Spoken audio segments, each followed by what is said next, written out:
अस्सलाम वालेकुम dear students, first year physics new course chapter number 4 lecture number 47 है numerical problems 4.1 to 4.5। मैं हूं आपका फिजिक्स टीचर मोहम्मद साबिर। आज हम डिस्कस करेंगे चैप्टर नंबर 4 के एक्सरसाइज न्यूमेरिकल्स। क्वेश्चन नंबर 4.1 है a machine gun fires 6 bullet per minutes with a velocity of 700 metre per second. एक मशीन गन है जो 6 बुलेट्स पर मिनट फायर करती है और हर एक बुलेट की जो वेलोसिटी है that is 700 metre per second. If each bullet has a mass of 40 gram, अगर हर एक बुलेट का मैस 40 ग्राम है, then find the power developed by the gun, हमने गन की पावर को फाइंड करना है। स्टेटमेंट से गिवन डाटा है नंबर ऑफ बुलेट्स n 6 है, velocity of bullet that is v equal 700 metre per second, time उसने बताया 1 मिनट, तो सेकेंड में कन्वर्ट करेंगे ये बन जाएगा 60 second. Mass of each bullet m equals 40 ग्राम, हम इसे स्टैंडर्ड फॉर्म में कन्वर्ट करेंगे तो ये बनेगा 0.040 किलोग्राम और पावर यहाँ पे फाइंड करनी है। पावर का फार्मूला है P equals energy divided by time. जिस वक्त ये गन फायर करती है तो बुलेट्स मूव करते हैं और उन बुलेट्स के पास जो एनर्जी है वो उनकी मोशन वाली एनर्जी है। Energy possessed by a body because of its motion is called kinetic energy. तो हम काइनेटिक एनर्जी का फार्मूला जानते हैं, kinetic energy equals half mv²। यहाँ से हम उस बुलेट की काइनेटिक एनर्जी मेजर कर लेंगे तो वैल्यूज पुट करेंगे। मैस ऑफ बुलेट 0.40 किलोग्राम और वेलोसिटी है 700, इसका स्क्वायर आ गया। ये सॉल्व करेंगे तो काइनेटिक एनर्जी बनेगी 9800 जॉल। अब ये है एक बुलेट की काइनेटिक एनर्जी, जबकि मशीन गन एक सेकंड में 6 बुलेट्स फायर करती है। तो हम 6 बुलेट्स की काइनेटिक एनर्जी मेजर करेंगे। The kinetic energy of 6 bullets that is total energy, तो ये आई 6 time kinetic energy of 1 bullet. इसमें ये काइनेटिक एनर्जी की वैल्यू पुट करेंगे तो टोटल काइनेटिक एनर्जी बनेगी 6 क्रॉस 9800, तो ये बनेगा 58800 जॉल। ये है टोटल एनर्जी। अब हम पावर के फार्मूला में एनर्जी की जगह पे टोटल एनर्जी वैल्यू पुट करेंगे और टाइम उसने बताया 60 सेकेंड, तो ये बनेगा P इक्वल्स 58800 डिवाइडेड बाई 60। इसको सॉल्व करेंगे तो पावर बनेगी 980 वाट। जी, इस मशीन गन की जो पावर है that is 980 watt. Next question number 4.2 a family uses 10 kilowatt of power. एक फैमिली 10 किलोवाट पावर इस्तेमाल करती है। Direct solar energy is incident on horizontal surface at an average rate of 300 watt per square metre. जो solar energy है वो 300 watt per square metre के हिसाब से सरफेस के ऊपर फॉल कर रही है। If 70% of this energy can be converted into useful electrical energy, अगर उस एनर्जी का 75% हिस्सा इस्तेमाल में हो, how large area is needed to supply 10 kilowatt, तो 10 किलोवाट पावर के लिए कितना एरिया रिक्वायर्ड होगा, ये हमने एरिया फाइंड करना है। गिवन डाटा है power needed by the family that is P equals 10 kilowatt, ये बन जाएगा 10,000 वाट। सोलर इंटेंसिटी है 300 वाट पर स्क्वायर मीटर और परसेंटेज एफिशिएंसी है 75%, जो 0.75 बनेगा।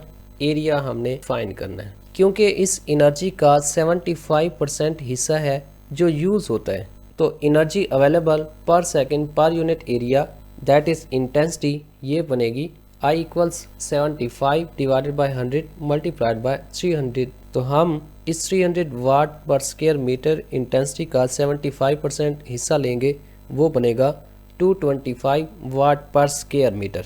Solar intensity is the energy delivered per second per unit area. जो सोलर इंटेंसिटी है that is energy delivered per second per unit area. Mathematically it is written as I equals energy over time divided by area. This is energy per second and per unit area that is intensity. Since energy divided by time this is power और यहाँ पे area है, इसको आप दूसरी तरफ ले जाएं क्योंकि हमने फाइंड करना है, और इंटेंसिटी को इधर ले आएँ तो ये बनेगा A equals power divided by intensity. इसमें वैल्यूज पुट करेंगे, पावर की जगह पे 10,000 और इंटेंसिटी है 225। इसको सॉल्व करेंगे तो रिक्वायर्ड एरिया है 44.44 स्क्वायर मीटर। नेक्स्ट क्वेश्चन है 4.3। The mass of earth is 6 cross 10⁻24 kilogram. ये अर्थ का मास है। And mass of sun is 1.99 cross 10⁻30 kilogram. This is mass of sun.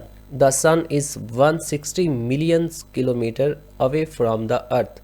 Sun earth से 160 मिलियन किलोमीटर अवे है, दूर है। Find the value of gravitational potential energy of the earth. हमने earth की gravitational potential energy find करनी है।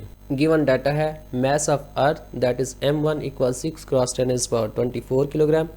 Mass of sun m2 equals 1.99 cross 10⁻30 kilogram.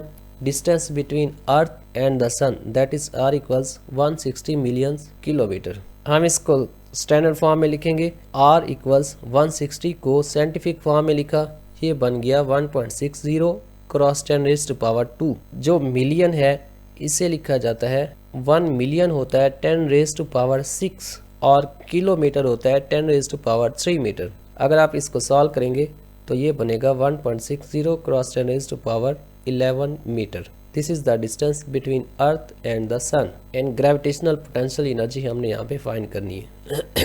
We know that the formula for gravitational potential energy U equals minus G m1 m2 divided by R, जिसमें capital G gravitational constant है, m1 mass of earth, m2 mass of sun and R is distance between them। इसमें values put करेंगे, ये बनेगा U equals minus 6.67 cross 10⁻11, ये capital G की value. This is 6 cross 10⁻24 mass of earth and this is mass of sun 1.99 cross 10⁻30 and this is the distance that is 1.60 multiplied by 10⁻11। इसे calculate करेंगे तो ये बनेगा u इक्वल्स -4.98 क्रॉस 10⁻33 जॉल। उसके बाद है question number 4.4। An object weighing 98 newton is dropped from a height of 10 metre. एक object है जिसका वेट 98 न्यूटन है और उसे ड्रॉप किया गया 10 मीटर हाइट से। Its speed just before hitting the ground is 12 metre per second. Ground पे हिट होने से थोड़ा सा पहले इसकी स्पीड है 12 metre per second. What is the frictional force acting on it. इस पे लगने वाली फ्रिक्शनल फोर्स हमने फाइंड करनी है। गिवन डाटा है weight W that is mg equals 98 newton, height is 10 metre. जब ये हाइट पे था तो रेस्ट पे था, इसकी initial velocity 0 and before hitting the ground its final velocity is 12 metre per second. हमने frictional force small f determine करना है। जिस वक्त बॉडी एक हाइट पे है उसके पास है पोटेंशियल एनर्जी, तो हम पहले पोटेंशियल एनर्जी मेजर करेंगे। पोटेंशियल एनर्जी है mgh के इक्वल। इसमें वैल्यूज पुट करेंगे। mg उसका वेट है और इसकी वैल्यू है 98 न्यूटन। ये बनेगा पोटेंशियल एनर्जी इक्वल्स mg की जगह पे 98 और हाइट 10, तो ये बनेगा 980 जॉल। जिस वक्त बॉडी एक हाइट पे है तो उसके पास पोटेंशियल एनर्जी है 980 जॉल। उसके बाद ये आता है नीचे। जब नीचे आता है तो हाइट कम होगी तो इसकी पोटेंशियल एनर्जी लॉस होगी और नीचे आते हुए इसकी स्पीड बढ़ेगी क्योंकि ग्रेविटी के अंडर आ रहा है। स्पीड बढ़ेगी मींस इसकी काइनेटिक एनर्जी बढ़ रही है। काइनेटिक एनर्जी गेन उसका फार्मूला है हाफ mv/f²। इसको सॉल्व करने से पहले हम मैस मेजर करेंगे, तो मैस का फार्मूला है w divided by g। w is 98 and g is 9.8, तो मैस बन गया 10 किलोग्राम। अब आप इस फार्मूला में वैल्यूज पुट कीजिए, तो kinetic energy gain equals half m की जगह पे 10 एंड फाइनल वेलोसिटी इज 12²। इसे सॉल्व करेंगे तो काइनेटिक एनर्जी बनेगी 720 जॉल।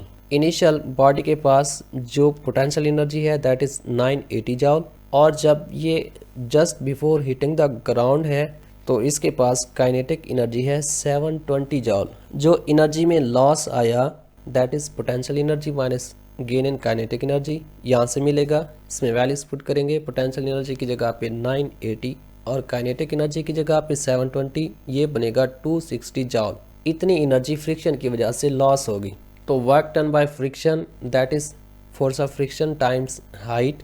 जो वर्क अगेंस्ट द फ्रिक्शन है दैट इज एनर्जी लॉस। यहाँ से फोर्स ऑफ फ्रिक्शन मेजर करेंगे, ये बनेगा F इक्वल्स वर्क, क्योंकि एनर्जी लॉस था तो हमने एनर्जी लॉस लिखा, और हाइट यहाँ पे डिवाइड होगी। इसमें वैल्यूज पुट करेंगे। Energy loss is 260 and height is 10 metre. यहाँ पे 0 से ये 0 कैंसिल, बाकी बचेगा F equals 26 newton. This is the force of friction. Question number 4.5 है a 75 watt fan is used for 8 hour daily for 30 days. एक 75 watt power का fan 8 घंटे डेली यूज होता है और एक महीना के लिए यूज होता है। Find energy consumed in electrical unit. हमने इसकी एनर्जी इलेक्ट्रिकल यूनिट्स में मेजर करनी है, मींस किलोवाट आवर में हमने इसकी एनर्जी को मेजर करना है। गिवन डाटा है power of fan that is 75 watt, time used per a day, एक दिन में 8 घंटे, number of days that is n, तो ये 30 दिन है। टोटल टाइम फाइंड करने के लिए आप नंबर ऑफ डेज को एक दिन के टाइम के साथ मल्टीप्लाई करेंगे तो ये बनेगा 240 hours. This is the total time हमने इलेक्ट्रिकल एनर्जी मेजर करनी है। एनर्जी का फार्मूला है power multiplied by total time. आप इसमें वैल्यूज पुट करेंगे, ये बनेगा E इक्वल 75 मल्टीप्लाइड बाय 240। इसे सॉल्व करेंगे तो बनेगा 18,000 watt hour. 18,000 watt hour is the energy. अगर आप इसको इलेक्ट्रिकल यूनिट में ले जाएंगे तो 18,000 को हम 18 किलो लिख सकते हैं, तो ये बनेगा E equals 18 kilowatt hour. Option 2 है electricity bill if 1 unit cost 22.5 rupees. अगर एक यूनिट की प्राइस 22.5 रुपीज़ हो तो हमने यहाँ पे इलेक्ट्रिसिटी बिल फाइंड करना है। देखिए cost of 1 unit that is 22.5 rupees and energy is 18,000 watt hour. Electricity bill हमने यहाँ पे फाइंड करना है। We know that 1 unit equals 1 kilowatt hour. Energy in kilowatt hour ये बनेगा 18,000 वाट आवर को हम ऐसा लिख सकते हैं 18 मल्टीप्लाइड बाय 1000, उसके बाद वाट आवर, तो 1000 की जगह पे किलो बनेगा। Energy in kilowatt hour that is 18 kilowatt hour. हम इस किलोवाट आवर को 1 यूनिट कह सकते हैं, तो energy in kilowatt hour that is 18 units. Now cost of 18 units that is 18 multiplied by 22.5। This is the bill of electricity. So electricity bill is 405 rupees. जी, इस fan का जो इलेक्ट्रिसिटी बिल आएगा दैट इज 405 रुपीज़। ये था हमारा आज का लेक्चर। नेक्स्ट लेक्चर है 48 exercise numerical problems 4.6 to 4.10। The gravity sphere के प्लेटफॉर्म से हमने फर्स्ट ईयर क्लासेस लगाई हुई है। अगर आप हमारे प्लेटफॉर्म से लर्न करना चाहते हैं तो हमारी वेबसाइट का लिंक है, आप यहाँ से इनरोल कर सकते हैं। हमारा व्हाट्सअप नंबर है, यहाँ से कॉन्टैक्ट कर सकते हैं। हमारे फेसबुक पेज को फॉलो कीजिएगा और द ग्रेविटी स्फीयर हमारा यूट्यूब चैनल है, आप इसको सब्सक्राइब कीजिए ताकि हमारे आने वाले तमाम लेक्चर्स आप तक पहुँचते रहें। और अगर इस लेक्चर में आपका कोई क्वेश्चन है तो कमेंट सेक्शन में लाजमी पूछिएगा। Thank you. अल्लाह हाफिज़।